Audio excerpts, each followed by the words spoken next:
everyone, welcome you all to Bio School. This is Gayatri. Today I am with a very important topic from developmental biology, that is the formation of anterior posterior axis in Drosophila.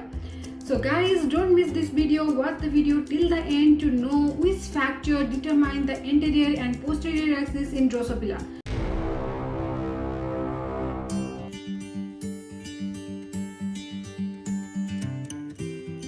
Guys, let's know what are the factors that determine the anterior posterior axis formation in Drosophila. You know, the anterior posterior axis formation in Drosophila is determined by a hierarchy of genes. The hierarchy of gene is initiated by the maternal effect gene.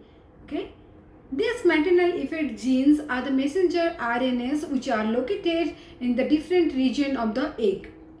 Then these maternal genes, they activate a group of genes that are known as the gap genes. Why it is named as the gap genes? Because the mutation of these gap genes, they cause gap in the segmentation pattern. Okay. So in the first step, maternal effect gene, it will activate the gap gene. Then gap gene, it will enable the expression of pair rule genes. Okay. And when there is a transcription of different pair rule genes, that result in the formation of striped patterns of 7 transverse bands that is perpendicular to the anterior posterior axis. Here you can see there is the presence of the 7 bands and which are the perpendicular to the anterior posterior axis. Okay. So the transcription factor encoded by the pair rule gene, in turn it will activate the segment polarity gene.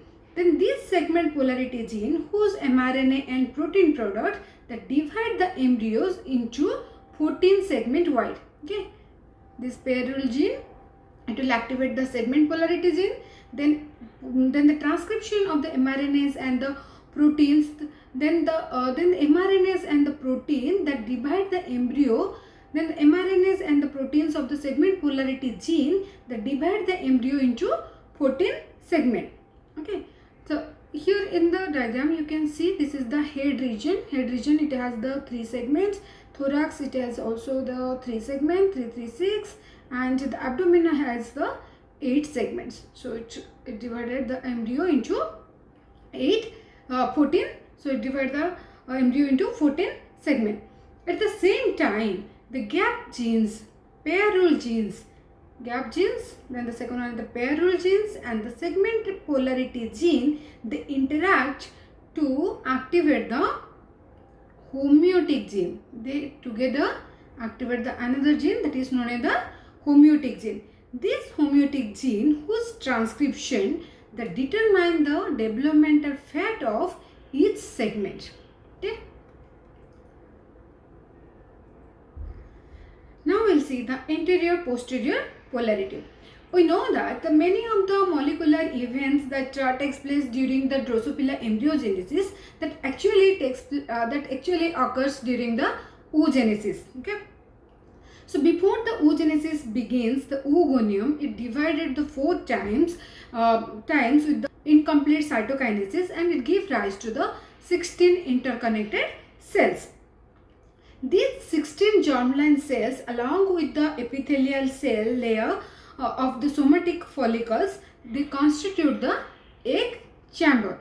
Okay, so the egg chamber, it is constituted by the 16 germline cell along with their surrounding follicular cells. Okay, so in this the egg chamber, the oocyte will develop. Out of these 16 germline cells, the 15 are metabolically active, and these 15 germline cells are known as the Notch cell. Then what is the function of Notch cell? The function of Notch cell is that it makes the mRNA and the protein that are transported along the microtubule throughout the cellular interconnection into the cell, which will become the oocyte. So the Notch cell, it produces the mRNAs and the protein, and that are transported to the cells by microtubules. Okay. In the anterior posterior polarity of the embryo, it is established while the oocyte is present still in the egg chamber. So now we will see how the anterior and the posterior axis are formed.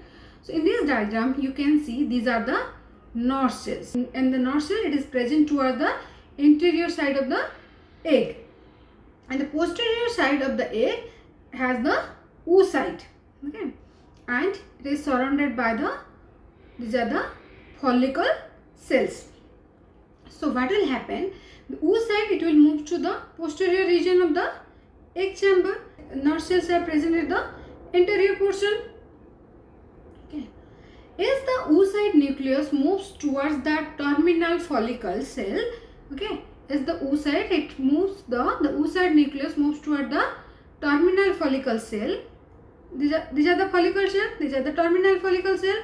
So when the oocyte, it moves to the terminal follicle cell, then these terminal follicle cells, they synthesize this terminal follicle cells, they synthesize the Gurkhan protein. It will synthesize the Gurkhan protein, and the terminal follicle cell, it expresses the receptor for Gurkhan protein, which is known as the torpedo. This is very important. Which one is the receptor for the Gurkhan protein?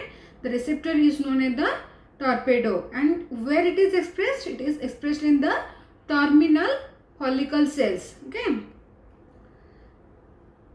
So in the next step, what will happen? The Gurkhan protein, it binds to its receptor, that is the torpedo. Where it will bind? It will bind in the terminal follicle cell. Okay.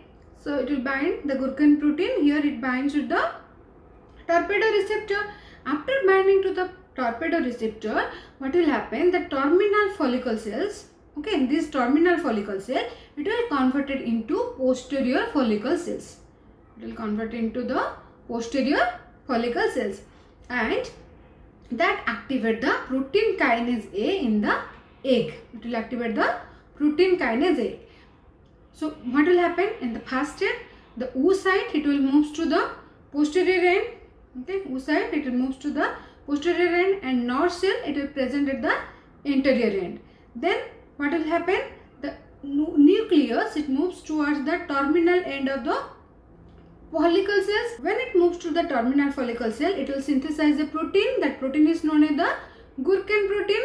Okay, it will synthesize the protein. That protein is known as the Gurkhan protein. Then for this Gurkhan protein, the terminal follicle cells, or it has the receptor. That receptor is known as the torpedo receptor.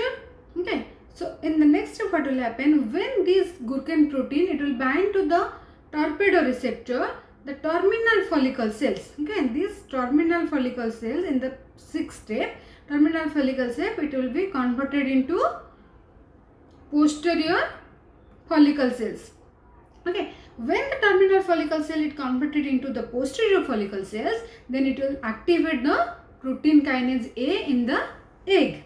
Okay, and this protein kinase A, it orients the microtubule in such a way that the growing or the plus end are at the posterior. We will see. Okay, it will like this. It will orient the microtubule in such a way that the plus end, we will find towards the posterior end, whereas the minus end, it will be present towards the anterior end. Basically, the PAR1 protein, it organizes the microtubule specifically with the minus end towards the anterior end and the plus end, that is the growing end, towards the posterior end respectively. Okay. Here you can see the plus end is present toward the posterior end. Okay.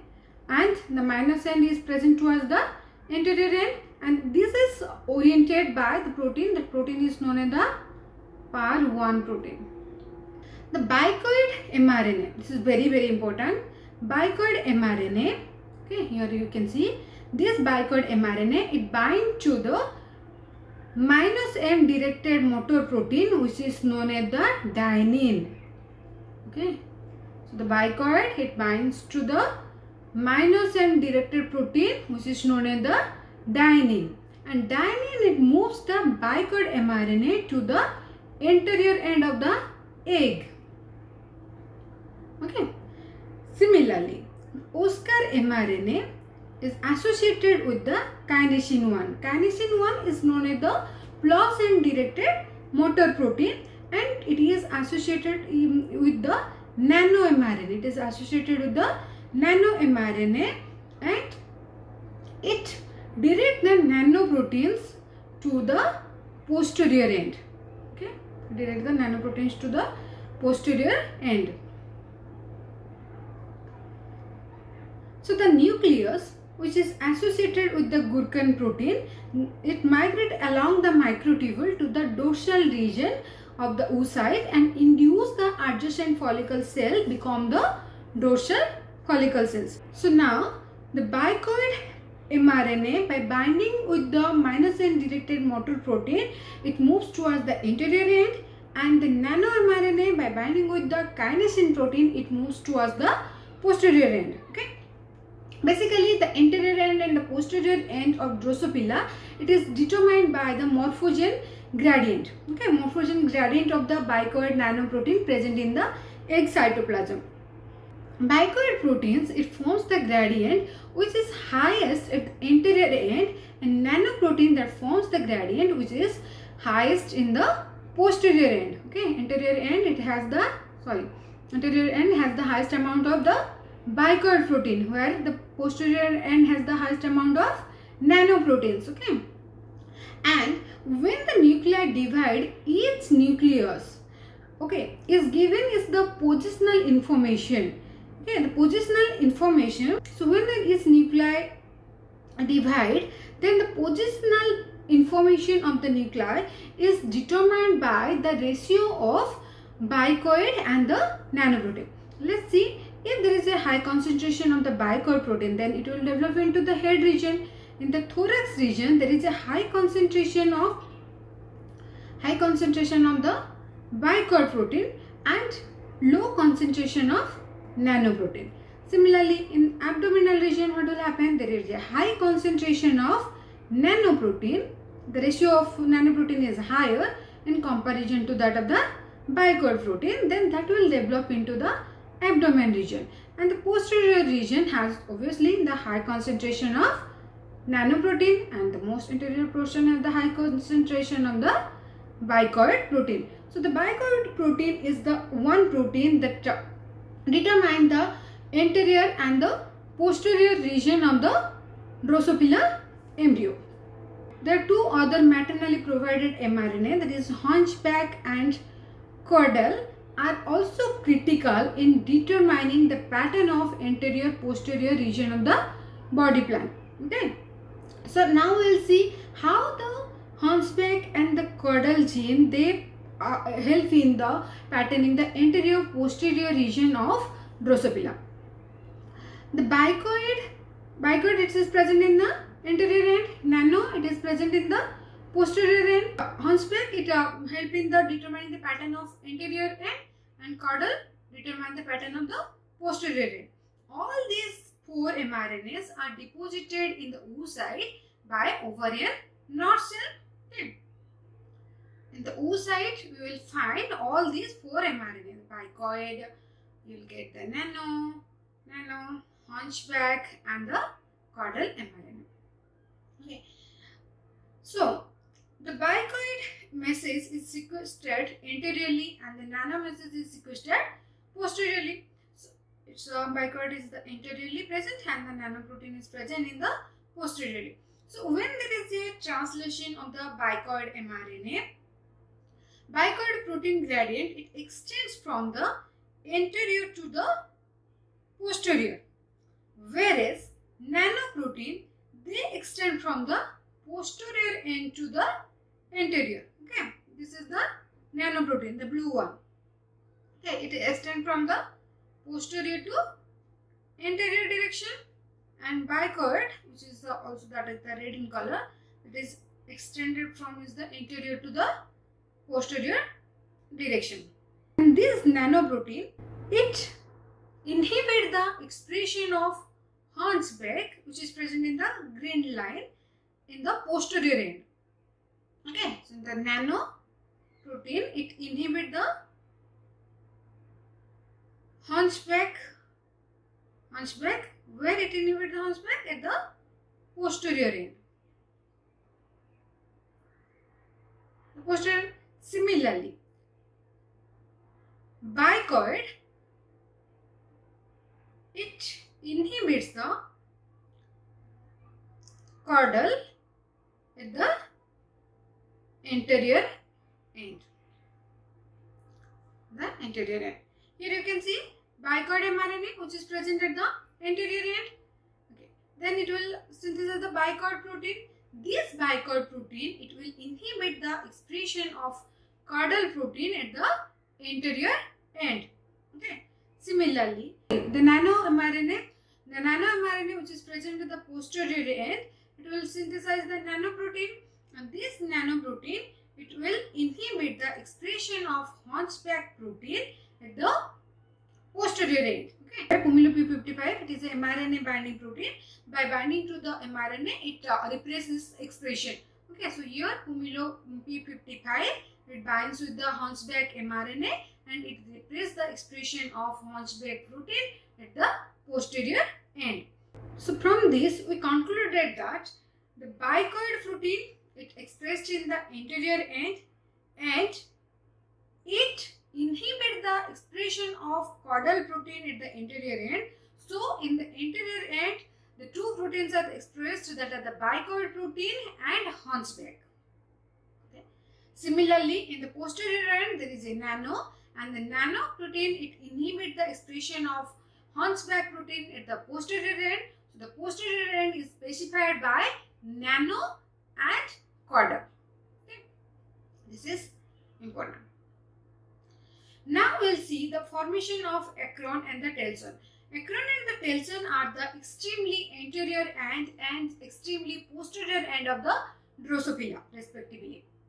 So the acron and the telson, it is expressed by the another set of maternal genes, and mutation of these terminal genes that result in the loss of the extreme segments like acron and the telson. So, and the formation of the acron and the telson, it is regulated by a critical gene that is known as the torso. Okay, and this torso gene, it regulates the pathway, signaling pathway by receptor tyrosine kinase. Okay. So now we will see the how the torso signaling, it regulates the formation of acron and the telson. Okay. And what are the genes that are the responsible for the formation of extreme anterior end like acron and the extreme posterior end like the telson of Drosophila? The torso protein is activated by the follicle cell only at the two poles, and the activator of the torso protein is known as the torso-like protein. So here you can see the torso protein, it is activated only at the two poles. Okay, this is the posterior pole and this is the anterior pole. And how it will be activated? It will be activated by the activator of torso protein is torso-like protein. Okay, and the torso-like protein, first step, torso-like protein, it activates the torso. Then it will activate the receptor tyrosine kinase pathway.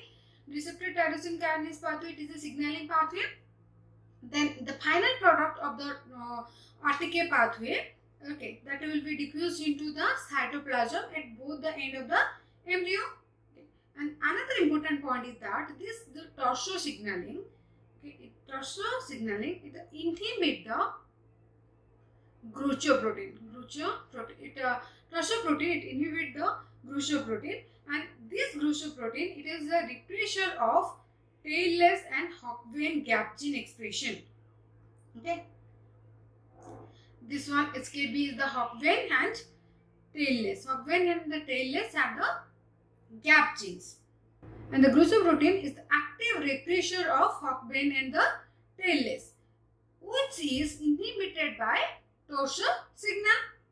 Okay, if the torso signal, it inhibits the Gaucher protein, then the Hock-Vein and tailless genes are now active, and these two genes that specify the termini of the embryo. Acron or the telson is determined by which genes? By the two gap genes, which is known as the Hock-Vein and tailless. Okay, but the distinction between the anterior, extreme anterior or the posterior end, that depends on the presence of bicoid. If tailless and hock vein, they act alone. Okay, act alone, then that terminal region, it will be differentiated into telson. Okay. However, if bicoid is present, then that terminal region, it will forms the acron. So the extreme anterior end, that is the acron, it will be determined by the presence of bicoid along with the two gap genes, that is hock vein and tailless. And the extreme posterior end, that is the telson, it is determined by the presence of only hock vein and tailless. Okay, now we will see the previous year's assignment question. Which of the following maternal effect gene product regulate the production of anterior structure in Drosophila embryo? It's the bicoid and nano. You know the bicoid, it is expressed in anterior, but nano it is expressed in the posterior. So this one is the wrong option. And bicoid and hunchback, yes, this one is the correct option, because the anterior end is determined by the bicoid. Insert A for the anterior, okay, and this one is the posterior end. Anterior end, it is determined by bicoid and hunchback. Posterior end by the nano and caudal. Extreme anterior end is known as the acron. These are determined by the hock vein and tailless. Hock vein and the tailless. These two gap genes, they determine the extreme ends, that is the acron or the telson. But which one will be the extreme end, that depends on the presence of bicoid. Okay, if bicoid is present, then it will develop into the acron.